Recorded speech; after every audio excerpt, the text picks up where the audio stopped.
լավագույն պաղպաղակ, բնական, համեղ եւ մատչելի գներով պաղպաղակը կարող եք ձեռք բերել բոլոր հայկական խանութներում։ Պահանջեք հայկական պաղպաղակ, Թամարա պաղպաղակ։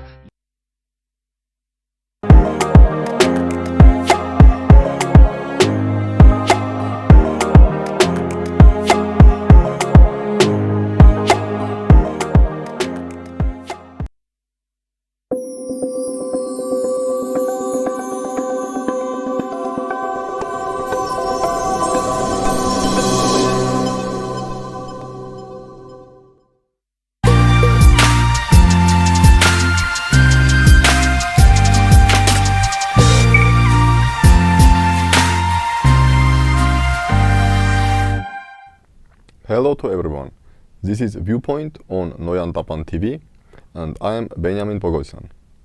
At this episode, we will discuss the results of the recent Brussels summit between Armenian and Azerbaijan leaders, as well as ongoing developments in and around Nagorno-Karabakh.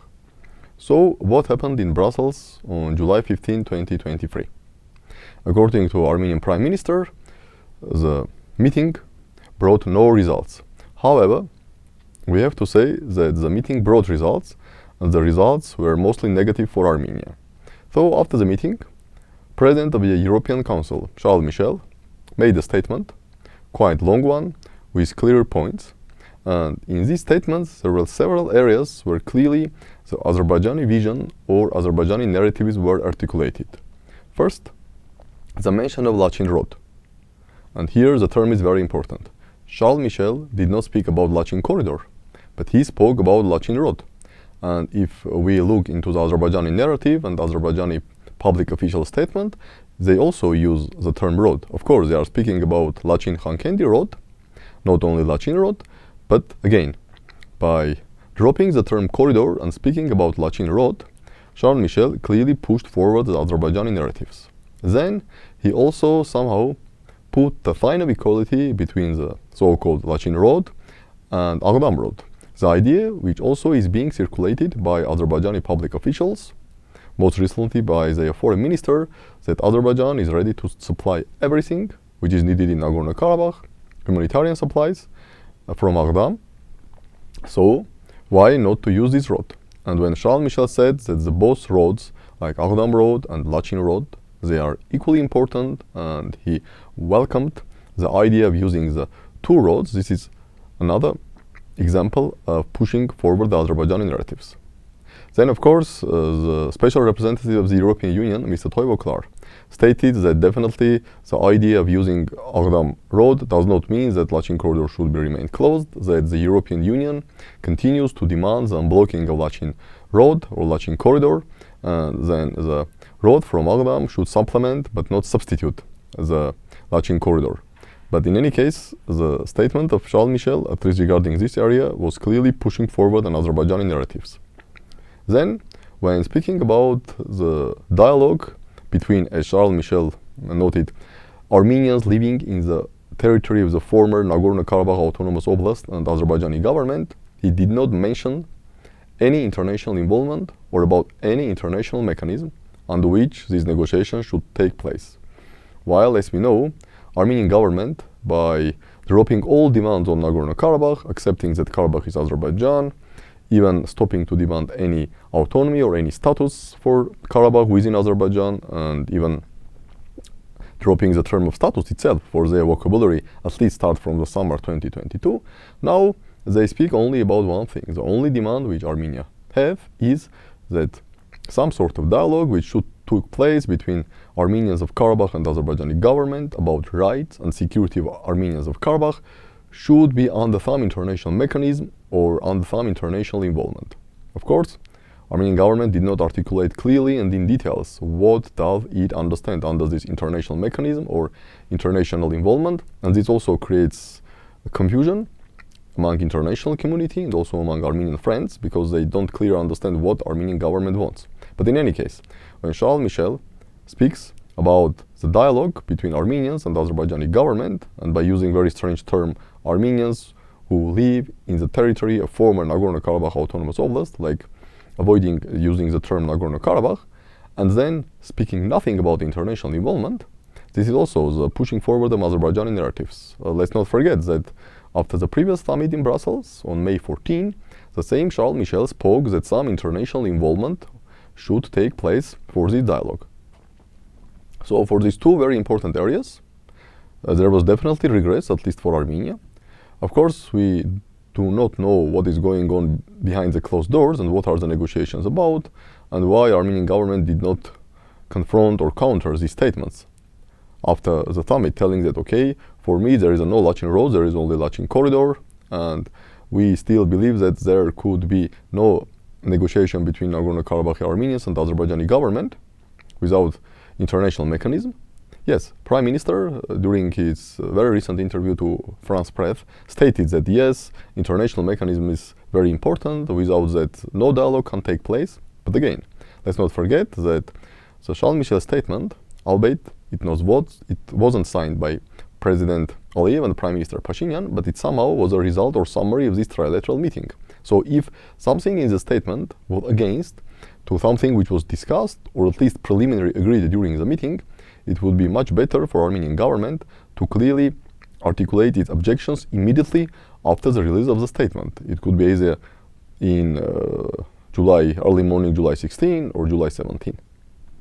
So if you look into the Brussels summit, we see that more and more Azerbaijan is able to push forward Azerbaijani narratives into this Brussels format negotiations, and receiving more and more, we may say even endorsement from President of the European Council to these Azerbaijani narratives. Of course, this is also the problem of Armenian government, because at the end of the day, negotiation was not between President Aliyev and President of the European Council Charles Michel. Negotiations were between President Aliyev, Prime Minister Pashinyan, and President of the European Council Charles Michel. And definitely it's task of the Armenian government and Armenian Prime Minister to do everything to prevent the penetration of Azerbaijani narratives into European statements and the European way of thinking. Meanwhile, humanitarian catastrophe continues in Nagorno-Karabakh, and definitely now we can use the term humanitarian catastrophe, because immediately when so-called these self-described eco-activists closed the road on December 12, 2022, many started to speak immediately that, okay, already on December 13 there is a humanitarian crisis, while of course this was not the case. But after more than 200 days of blockade, and especially after June 15, when Azerbaijan completely cut the road, now we have a humanitarian catastrophe in Nagorno-Karabakh, when people even are not able to buy bread, and there is no fuel even to transport the bread from the bakeries to the shops. So there are only few bakeries are continuing to making bread, and a lot of people have to walk 4, 5, 6, 7 kilometers to buy bread, and they spend more calories than this bread will give them. So it's really, situation is very, very bad. But here I would like to emphasize another point of view. We all know that the president of Nagorno-Karabakh Republic, Arayik Harutyunyan, stated that, okay, he has no other option or no better options than to join this sit-in action or sit-in strike. And he put tent in front of presidential administration and said that, okay, this is my protest. Of course, everyone can protest however it wants. But let's be very clear. If we speak that there is a Nagorno-Karabakh Republic, non-recognized, but still a state, then the head of the state, and especially the head of the state, which is under constant threat of military aggression, because everyone in Azerbaijan, starting from President Aliyev and ending with experts, they are speaking that Azerbaijan is ready to launch so-called anti-terrorist operation to destroy Nagorno-Karabakh Defense Army. So if there is a constant threat of large-scale military aggression against Nagorno-Karabakh Republic, yes, non-recognized, but still state, it's really not the best option for the president and for the commander-in-chief to say that, okay, the one thing, the only thing, or the best thing which I can do is to launch some sit-in strike or join our citizens in sit-in strike.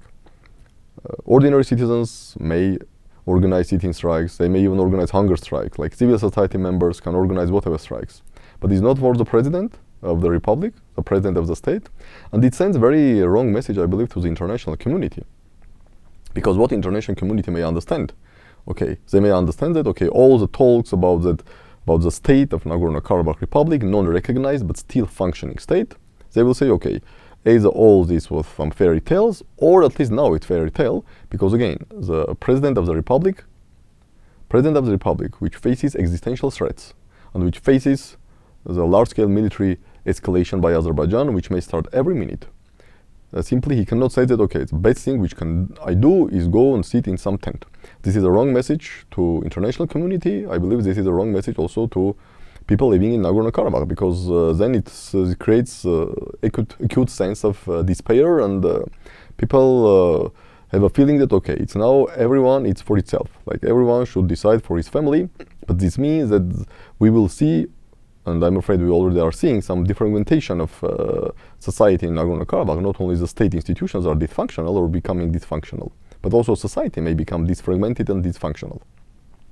So I believe that in this very dangerous moment, when really there are a lot of threats, a lot of challenges, and a lot of dangers faced by Nagorno-Karabakh Republic and faced by Armenians living in Nagorno-Karabakh Republic, the leadership of Nagorno-Karabakh should take more serious and more clear stance. What it's going to do, why it's going to do, and what are the alternatives. This is all for today, and we will have a short summer break, and we will resume Viewpoint at the end of August 2023. See you then.